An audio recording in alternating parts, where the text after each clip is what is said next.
Diddy has done so much Diddying that doing the Diddy has become a thing. Before I continue, I ensure that you're liking, sharing, subscribing. But let me continue. This is a thought I've had numerous times, and I've thought about it more than once, and I firmly believe what I'm going to explain to you. Have you ever wondered why the rich and famous tend to always be discovered to be doing some wild Diddy shit?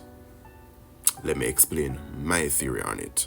So, majority of people are poor or living, comfortably. And you honestly cannot afford to do everything you want to do. So going to Disneyland is a thing because it's not something you get to do a lot. It's a vacation. It's a treat. It's a luxury good because you don't get to do it a lot.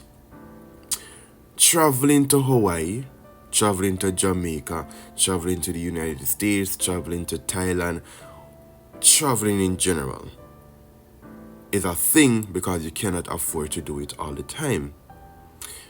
It's only a luxury good because you cannot afford to do it all the time. So no, eating ramen is not a luxury good because you can afford to do that whenever you want. Majority of us at least.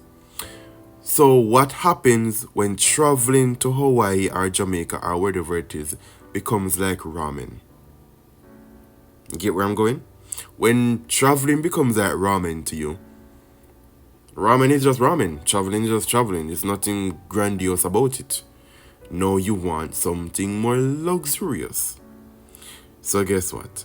When you become overexposed, you constantly have to be getting more dopamine pushing items, treats, luxury goods to make you feel that high, that rush. Just like that persons that take drug, when they get that first high, the entire extent of them being a drug addict is them trying to get that high again. That's what happens.